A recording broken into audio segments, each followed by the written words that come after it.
Neste ano, o Enem completa 2 décadas. Com quase 7 milhões de inscritos, ele é o principal sistema de seleção para cerca de 500 universidades públicas e particulares no país. Para saber como os alunos devem se preparar para ficar por dentro das informações sobre esse exame, que pode definir o futuro profissional de milhões de brasileiros, fique com a gente. Está no ar o Educação.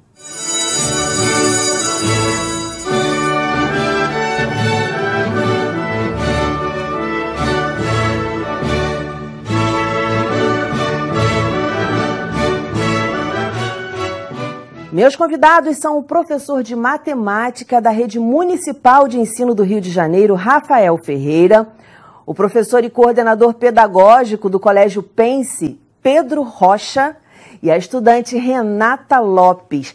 Muito bem-vindos ao programa.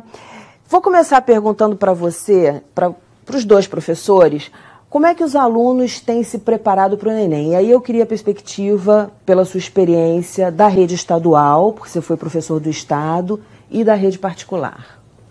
Bem, na rede estadual, eu vejo eles muito preocupados em pegar as provas anteriores e tentar resolver.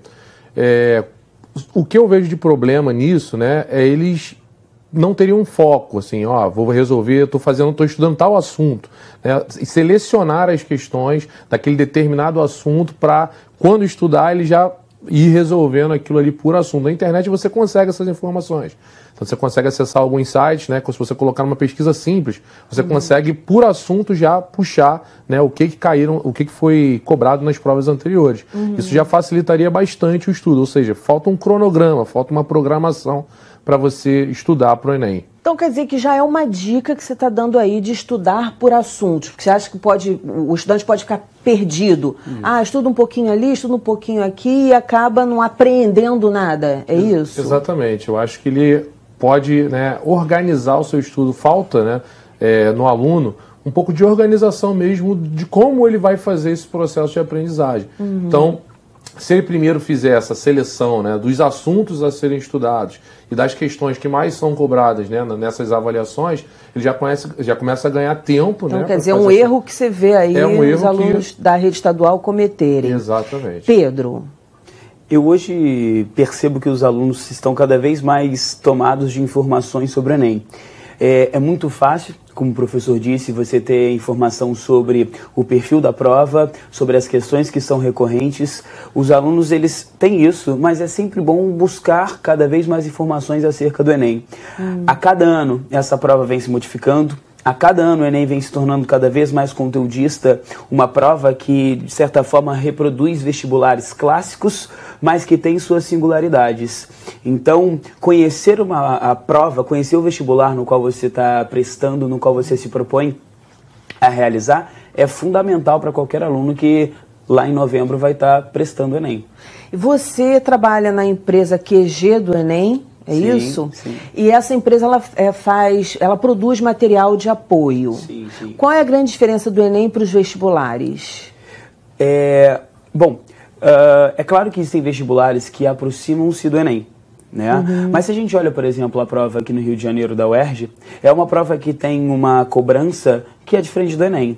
Veja pelo perfil da prova. Quando a gente olha para o Enem, uma prova que tem 180 questões mais a redação. A prova da UERJ é dividida em 2 fases, onde a primeira fase ela tem apenas 60 questões. A própria questão em si, apenas 4 opções na prova da UERJ, no Enem são 5. O Enem trabalha com certas competências, o que é um pouquinho diferente na prova da UERJ. Isso muda, obviamente, quando a gente pensa ainda nos poucos vestibulares isolados ao longo do Brasil. E aí a gente pode olhar a prova da FUVEST, a gente pode olhar a prova da Unicamp, alguns vestibulares no sul do Brasil que ainda tem seu vestibular próprio, por exemplo, a UFPR. Cada prova ela tem a sua peculiaridade, no que seja a organização, a disposição das fases. Qual que você acha que é o funil mais estreito? O Enem ou esses vestibulares? Vamos dar o exemplo aí da UERJ. A gente pode pensar por dois cenários aí. Você tem uma prova da UERJ que ela tem, por exemplo, uma parte que é específica. Se eu tenho um aluno que é muito bom naquelas disciplinas específicas, que tem uma grande capacidade de discorrer sobre um determinado assunto, que faz bem uma prova discursiva, nossa, que bom, ele pode sair na frente na prova da UERJ. Em contrapartida, se eu tenho um cara que é mais completo em todas as áreas de conhecimento do Enem, o cara que escreve bem, mas além disso tem um bom domínio de exatas, então manda muito bem na prova de matemática, um cara que consegue entender muito bem essas questões da prova de história e geografia, filosofia, sociologia, ou seja, das áreas humanas, esse indivíduo que é mediano para bom em todas as áreas, o Enem seria mais a sua prova. Eu acho muito complicado o aluno que pensa, vou focar no vestibular da Unicamp. Fantástico, uma universidade, enfim, de grande renome, internacional, inclusive. Entretanto, eu acho interessante você ter um grande leque de opções. E quando a gente olha para o material, para os assuntos, melhor dizendo, que são requeridos, que são abordados nessas provas, muitos assuntos, eles têm uma recorrência comum. Então, fazer os dois. É possível, certamente, você nortear o seu estudo abrangendo um pouco dos principais vestibulares. Apesar do que, eu reafirmo, tem muitos vestibulares que ainda são muito singulares em suas cobranças, mas sim é possível você, por exemplo, criar um plano de estudo que seja genérico para Enem, UERJ e outros tantos vestibulares ainda existentes no Brasil. Renata vai tentar para quê? Para que área? Eu quero medicina, área de biomédicas e realmente eu já cheguei num ponto em que eu tô treinando para tudo. Eu quero muito fazer as provas de São Paulo, como a FUVEST e Unicamp, mas o Enem e a UERJ realmente estão aparecendo como fundamentais. E eu acho que acaba sendo bom, porque, como o Pedro disse, né, são provas muito diferentes. O Enem, a gente acaba tendo que ter uma resistência muito maior para a prova. Enquanto nas específicas, a gente acaba fazendo o que a gente aprofunda mais, que é na área que a gente quer, na área que a gente gosta. Fora o resto, claro, que tem também, mas não tão aprofundado. Então a gente vai tentando para tudo, mas claro que isso varia muito em relação à área. Porque, por exemplo, eu quero medicina. Então, no final, você tendo medicina, você fazendo uma faculdade considerada boa, não importa qual seja, você acaba tendo uma estabilidade boa no emprego. Mas dependendo da área que você escolhe, algumas faculdades, elas te direcionam melhor para o mercado de trabalho que você quer. Então, tem que ver muito isso também. Nesse sentido, você está pensando em o quê? Que faculdade? Eu quero muito passar para a USP. Eu gostaria muito, vou fazer a FUVEST esse ano. Mas, desde que eu vim para Tijuca mesmo, eu tenho considerado muito a UERJ também. Ah, bacana. Qual é o momento que o aluno deve começar a intensificar os seus estudos, tendo em vista o Enem? Olha, eu acho que desde o momento que ele se propõe a fazer, eu acho que não tem muito esse termômetro de a partir de tal data ele deve... Acredito que ele tenha que intensificar, se propôs a fazer, então ele já tem que começar realmente a pensar em abandonar algumas coisas, fazer uma troca justa pelo estudo, às vezes por um lazer, ele tem que realmente fazer a aprovação dele. Então, trocar os momentos de lazer por uns momentos de estudo, é uma fase da vida, então ele tem que, desde o momento que se propôs a fazer, começar a estudar full time mesmo, pleno, senão fica bem difícil, a concorrência é grande. A gente tem, com relação às instituições públicas, a gente tem uma carga de horária meio que reduzida em comparação ao particular, que às vezes o aluno consegue, integral, fica lá o dia todo. Então, o aluno do público, principalmente, ele tem que aproveitar ao máximo esse tempo que ele vai estar fora de sala, Então, ele pode contar com o apoio dos professores, Muitos professores já estão na nossa era digital, então, através das redes sociais, através do YouTube. Como você, por exemplo, dá aula de matemática. Como eu e outros amigos se propõem também a gravar alguns materiais para tentar apoiar os alunos. Então, os alunos hoje em dia, sem recurso, não estão. Eles têm, como correr atrás, como tirar dúvidas fora da sala de aula e fazer a aprovação deles dessa forma. Pedro? Essa questão da intensidade do estudo, na minha opinião, ela é um pouco variável. Porque talvez um aluno que não levou a primeira e a segunda série do ensino médio de uma maneira tão intensa, é muito complicado no mês de fevereiro, por exemplo, no início do ano letivo, ele já impor uma carga de estudos muito intensa e estudar 8, 9 horas por dia. Aproveitar o tempo da primeira e segunda série é primordial. Porque em muitos cursinhos, em muitas escolas, a terceira série é uma terceira série revisional. Ou seja, todo o conteúdo que fora visto na primeira e segunda série, ele é retomado, entretanto, em um único ano. Então, se o aluno na primeira e segunda série já otimiza aquele estudo, se o aluno já se preocupa em fazer valer o tempo em sala de aula, já tem a maturidade para tal, certamente isso é um passo a mais, isso é um adianto. Quando entro em uma turma de segunda série, eu ratifico muito com os alunos. Pessoal, tenta aproveitar esse tempo. Essas 3 aulas que eu vou falar desse assunto único na segunda série, ano que vem eu vou precisar falar em meia aula. Então, certamente, aqui a gente tem um tempo a mais para trabalhar de uma forma, né, mais dissolvida, aprofundada, aprofundar, tudo isso. Então, eu vejo que essa preparação já pode começar no início do ensino médio. É claro que com maturidade, a terceira série, sem dúvida, é o ano decisivo. E esse planejamento é importante. Maravilha. Renata começou a estudar quando, assim, mais intensamente? Então, desde que eu entrei no ensino médio, eu já comecei a estudar mais, porque eu sempre gostei. Então, eu acabava pegando por fazer, tenho que ver, sei que depois vai pesar. E eu acho que assim, a gente vendo antes é muito importante, porque quando você chega no terceiro ano, além de você já ter uma base, então você acaba ficando menos desesperado, porque você chega vendo muita matéria em muito pouco tempo, com uma pressão muito grande para chegar no vestibular no final do ano, com a mentalidade de que você tem que saber tudo. Então, se você vê antes, você já tendo uma noção da matéria, você consegue focar muito mais na resolução de exercício, que foi o que eles falaram muito, de pegar na internet, de provas antigas. Você consegue ficar menos ansioso para a hora da prova, porque você tem uma confiança maior, que você sabe aquele conteúdo. Então, isso é uma coisa que desde antes, o Pedro me dá aula desde o primeiro ano. Então, sim, ele sempre falou muito sobre isso comigo. E você seguiu direitinho. Agora é hora de você conhecer um pouco do Estatuto da Criança e do Adolescente. Segura aí que eu nem fui, já tô voltando.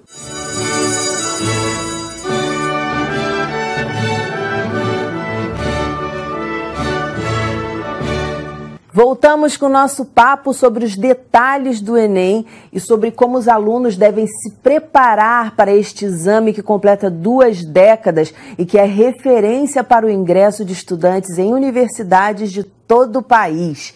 Matemática, professor Rafael.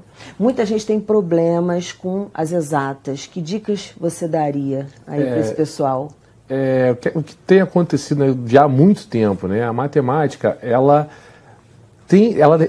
requer, né, uma carga de treinamento grande, né? Não basta, às vezes, você achar que está em sala de aula e verificar, eu entendi o que o professor fez, né? E está tudo certo, e eu vou conseguir resolver meu problema na hora da avaliação. Não funciona dessa forma, né? Eu brinco com os alunos que a matemática é como se fosse um jogo de videogame. O aluno só fica bom, não adianta ele assistir o melhor jogador do mundo na plateia lá, né, assistindo ele jogar, que quando der o controle na mão dele, ele vai resolver aquilo tudo. Ele necessita de uma carga de treino grande. Então, o principal problema do aluno com a matemática, pelo que eu venho percebendo, é a falta do treino. Né? Fazer bastante exercício, né? Tem que ser uma coisa de massificação mesmo. Então requer uma carga horária separada para ele conseguir fazer esses treinos. Senão ele não vai ficar bom na matemática. Então é igualzinho videogame. Se o amigo dele joga, né, bem, ele acha que ele joga muito, é por quê? Porque ele passou e dedicou algumas horas treinando, muitas horas, né? Treinando em cima disso. E a matemática é igualzinho. Renata, qual a matéria que você tem dificuldade? Olha, o que acaba pesando muito, eu acho que no terceiro ano, em tudo, são as exatas, porque a gente acaba aprofundando muito no que já tinha. A gente acaba se dedicando mais a isso. Então, quando chega no final do ano, o que a gente tem mais dificuldade no começo, acaba sendo uma facilidade. E como tende a ser realmente mais difícil, você acaba conseguindo ir bem em todas as áreas e conseguir uma nota boa no vestibular. Eu acho que é muito isso. Mas você teria alguma disciplina assim que eu tenho que me dedicar mais, porque qual que você se dedica mais? Eu foco muito em matemática e física. São as que eu mais me dedico, fora as específicas, que é biologia e química, que a gente já separa um tempo a mais, mas a gente gosta bastante também. Então. Tá no caminho certo. Quais as principais dificuldades que os alunos enfrentam em relação a essa preparação aí no próprio dia da prova? As dificuldades como um todo é que o aluno precisa entender que o estudo precisa ocorrer sempre de forma sistematizada. Como já disse anteriormente, conhecer a prova. E o Enem, como a Renata também mencionou, é uma prova que envolve até uma questão de resistência física. Uma prova onde num dia você faz 90 questões e às vezes uma redação, e você sabe o peso da redação, é necessário um preparo nesse sentido físico, um preparo emocional, fazer muitos exercícios simulados, fazer provas antigas, simulando verdadeiramente o tempo de prova, simulando às vezes até uma carteira que vai ser um pouco desconfortável durante a prova, para que você possa entender, é melhor começar por aquilo que sei muito e garantir os pontos, ou melhor começar naquilo que não domino tão bem? O que é melhor, gente? Eu acho que é bem subjetivo. Na minha opinião, é subjetivo. O aluno precisa sistematizar o seu estudo para tentar encontrar o melhor caminho da feitura da prova. Exato. Rafael, quais as principais dificuldades que você vê, assim, além dessa questão do estudo meio que sem um foco, né, de uma disciplina, depois outra disciplina? Eu acho que o controle de ansiedade também é super importante, né, como um amigo falou. Se ele já simula esse ambiente de prova, né, até se inscrever em concursos, às vezes, né, menores, que tenham alguma relação com aquela, né, vestibular que ele vai prestar, ele já vai ganhando essa experiência desse ambiente, que é um ambiente pesado, né? Você entra numa sala ali, um monte de gente que você não conhece, você tem um tempo, você tem um monte de questão, você tem que definir qual é a estratégia que você vai utilizar, se é começar pela redação, enfim. O aluno só vai conhecer a estratégia, só vai criar uma estratégia para ele a partir do momento que ele tentar pôr em prática um plano de ação. Ele vai botar em prática o plano de ação, se der certo, se não der certo, ele vai fazendo as modificações para que na prova ele já tenha em mente, ele não pode chegar na prova, eu vejo alunos, né, comentando, que depois que sentaram na cadeira para fazer a prova, que aí eles pensaram, o que eu faço primeiro? Não tem como ser assim, ele já tem que ir com a rota definida. Com isso na cabeça. Já tem que, você pegou a prova na mão, eu vou fazer isso, isso e isso e atacar aquelas áreas, senão ele não consegue render, né? Renato, já sabe por onde você vai começar, ainda está decidindo? Quando você sentar lá para fazer a prova? Então, pelas conversas que eu tive com os meus professores, eu faço as provas dos simulados ao contrário. Eu sempre começo por matemática, na prova de naturezas, né? Mas eu deveria começar por naturezas, segundo os professores, porque é o que acaba pesando mais em algumas faculdades, porque as médias têm pesos diferentes, dependendo do curso. E então é isso uma coisa que eu tenho que tentar corrigir e tô vendo que vai me facilitar mais. É bom por isso a gente ter bastante simulado na escola, porque você consegue testar todos os métodos antes de chegar na verdadeira, né, que é a que realmente vale, para conseguir fazer o melhor que a gente consegue. E você parece que você tá aqui uma pessoa super tranquila, super doce, fala, né, manso. Mas você tem ansiedade? Você sente muito? Claro que alguma ansiedade você deve sentir, óbvio. Mas você se pega, às vezes, muito ansiosa ou não? Você está levando mesmo tranquilamente por conta aí de já vir estudando há muito tempo? Ansioso a gente sempre fica, né? É uma coisa que no final do ano a gente sempre tem aquele imediatismo de virar e falar é o ano que vai decidir a minha vida. A partir disso, eu vou passar para a faculdade dos meus sonhos e vou ter a vida que eu espero ou não. E assim, vindo pra cá, pra Tijuca, desde que eu me mudei, eu tive contato com pessoas que estão treinando e tentando há mais tempo. Então a gente acaba vendo a noção de que não é o fim do mundo. Mas é claro que todo mundo gostaria de passar de primeira. Eu gostaria muito de passar de primeira, ainda espero conseguir no final do ano. Se Deus quiser, vai sim. Mas a gente sempre fica ansioso, porque terceiro ano é uma época difícil. Todo mundo vai sentir dificuldade, porque é uma pressão muito grande e faz parte disso. Mas a gente tem que tentar levar do melhor jeito possível, colocar na cabeça que a gente é capaz sim de passar no final do ano e que se a gente não passar, não é porque a gente é burro ou porque a gente não sabe o que a gente está fazendo, mas sim porque é uma coisa processual e que às vezes a gente tem que focar mais em uma coisa, focar mais em outra, mas até a gente construir essa linha de pensamento é muito complicado. Então sim, a ansiedade pega bastante, mas a gente tem que tentar controlar. É isso aí. O que vocês acham que os alunos devem evitar? Algumas dicas aí para os pais, para os estudantes que estão assistindo o nosso programa. O ambiente de estudo... Evitar. Então, no ambiente de estudo, obviamente tem que ser um ambiente que não tenha nenhuma fonte de distração. Por exemplo, aparelho eletrônico, qualquer que seja, o celular, um rádio, uma TV, é claro que isso vai tirar a concentração. Tem gente que gosta de estudar com música, bacana, desde que seja uma música de um idioma que você não compreenda. Porque boa dica.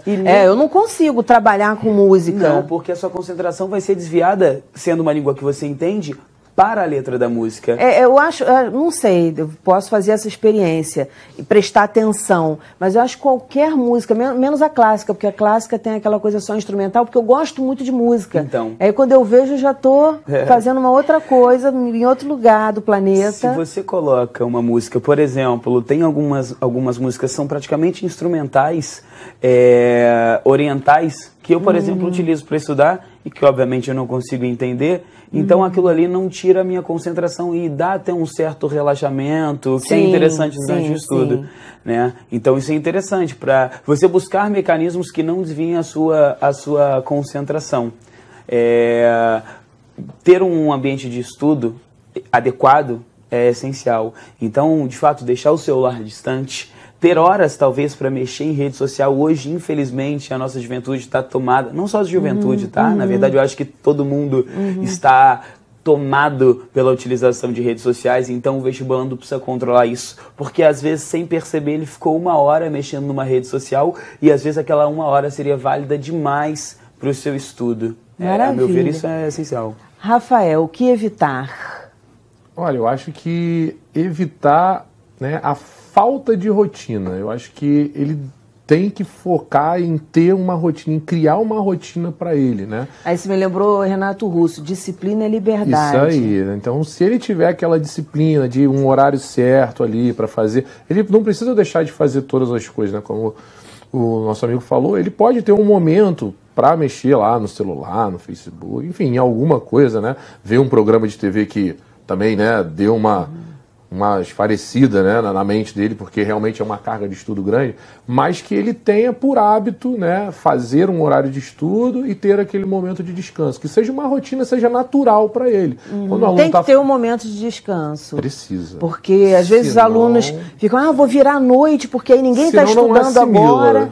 Na época que eu fiz vestibular, tinha gente que falava isso, enquanto os outros estão dormindo, eu estou estudando, então eu estou ganhando. Mas aí você perde noite de sono, que é importante para assimilar, né? O sono não vai conseguir assimilar toda aquela carga de estudo se ele não tiver um momento para arejar a cabeça, né, e de uma boa hora de sono. Isso é super importante, né? Eu vejo alunos pré-prova, querendo fazer revisões até o laço, né, dormindo 3 horas por dia para fazer 3 horas na noite da prova para ir fazer uma prova. A gente está no finalzinho do programa. Eu queria dicas para enunciado de questões, que geralmente é uma coisa que pega muito o aluno que não sabe interpretar aquele enunciado, dicas de redação para aqueles alunos que têm problemas, a maioria, eu acho que desde a época de antes que eu estudava, acho que desde sempre. Falou em redação, o pessoal, eu fazia, o pessoal, a maioria, é como matemática. Dicas, enunciado e redação. Eu acho que redação, eu acho importante o aluno estar antenado. Né? Então, para ele fazer essa redação, ele vai precisar ter um conhecimento prévio de alguns temas. Né? Geralmente, nas escolas e nos cursinhos, a gente já costuma trabalhar algumas temáticas que a gente acha que vai ser recorrente. Então, ele já vai ganhando esse know-how. Mas, né, ao ver um jornal, ao assistir coisas que produzam um pouco de conhecimento, de cultura, para que ele esteja, né, ele saiba versar sobre aqueles assuntos. Então, usar o tempo, né, ocioso, entre aspas, para diversão, mas também para correr atrás dessas informações, eu acho super importante. Falando de redação, vou dar uma dica, né, porque jornalista escreve muito. E que é interessante, às vezes as pessoas acham que escrevem bem porque tem pensamentos legais e aprofundados a respeito de um conteúdo. Isso não é garantia que uma pessoa vai escrever bem. Então, uma dica, não sei se vocês vão concordar, professores, é ler enquanto você está estudando, não no dia do Enem, mas lê em voz alta o seu texto, porque é uma forma de ver se uma pessoa que não sabe o que você quer falar, consegue entender a sua intenção ali. Concordam? Certamente, Concordo. Eu acho que escrever, sem dúvida, biologicamente facilita, aumenta a sua memorização, então isso é essencial. Nessa rotina de estudos, sem dúvida, atrelada a momentos de lazer, o que é essencial também, a momentos de compensação, é fundamental que o aluno encaixe na sua agenda, na sua semana, momentos para a confecção de redações, sejam de temas antigos, ou você também encontra muito facilmente temas que provavelmente poderão aparecer no Enem, que envolvem, obviamente, problemáticas sociais que o Enem costuma abordar. Então, encaixar certos temas durante a semana eu acho crucial. Enunciados. Eu acho que a solução para entender mais ou menos, começar o enunciado e já saber o que aquela questão talvez quer, ou que assunto aquela questão aborda, certamente está relacionado à prática de exercícios. De novo, a meu ver, há uma diferença. Tem certas questões que de fato o enunciado ele não é tão importante, em outras ele é fundamental. Então, naturalmente, isso, com a realização das questões, você vai conseguir... Vai ficar mais leve. Exatamente, ter esse feeling. Eu uso como estratégia de prova e passo isso para alguns alunos também, né? Na hora que ele vai se propor a fazer aquela prova, que ele procure começar, né? A nossa amiga falou que costuma começar por matemática.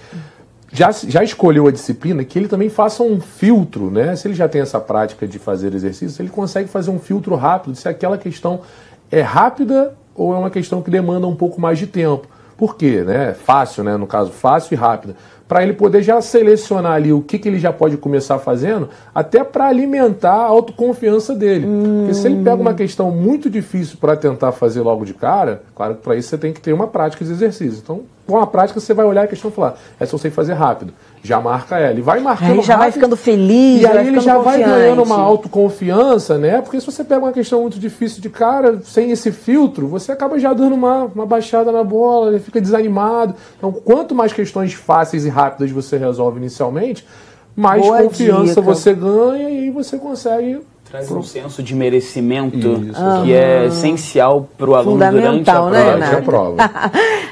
Rapidinho, finalzinho do programa, tem dicas de sites que eles possam buscar simulados? Vocês têm alguma dica? A internet é um mundo, né, um universo aí infinito de informações. Joga a palavrinha-chave. Eu acho que o importante é o aluno buscar informações que tenham uma veracidade comprovada, digamos assim. Né? Isso é importante. Você tem N cursos aí online, muita coisa na internet. Dia da prova, o que vocês falam para os seus alunos? Levem garrafa d'água, não levem isso, não levem aquilo? Rapidinho para a gente acabar, porque na verdade o tempo está acabando, mas eu queria perguntar um monte de coisa para eles. E eu não quero que você em casa esteja no sofá falando como às vezes eu faço, pergunta isso, pergunta aquilo. Dicas. Levar água certamente é importante para você hidratar durante a prova. Entretanto, não leve 3 litros, porque você vai precisar ir ao banheiro várias vezes, você vai perder tempo de prova. Pequenos goles só para hidratar. Levar sem algo para se alimentar durante a prova, para te dar uma energia de fato barrinha essencial. De cereal, uma fruta. Nada muito pesado. Por favor, evite bala, goma de mascar, pois isso tira a sua concentração. Algo que vai dar uma energia, que você vai alimentar-se ali rapidamente. E, infelizmente, o Enem é uma prova que é uma corrida contra o tempo, então não reserve 20 minutos da sua prova para se alimentar no meio dela. Isso vai ser inviável. E usar alimentos que você esteja acostumado a consumir também, isso é importante, né? Então já se habitue a consumir alguma coisa que, né, você, já pensando na prova, não, na prova eu vou levar isso aqui, eu já estou acostumado a comer isso aqui, para você não ter problema realmente em perder tempo e ir ao banheiro, né? E a noite de sono, como eu falei, acho que é fundamental. Eu vejo muitos alunos, né, chegando na prova, a cara, o semblante, ele não dormiu, o aluno dormiu 1, 2 horas e vai enfrentar uma maratona e realmente complica demais. Então, gente, muitíssimo obrigada pelas dicas de vocês. Sucesso no trabalho. Parabéns pela sua jornada, que eu estou vendo que é uma jornada muito bonita e com certeza a vitória é sua. Tá bom? O nosso programa fica por aqui. Na segunda-feira que vem tem muito mais às 9 horas da noite. Educação, se você não se envolver, não rola. Dias felizes, paz do eu e até lá!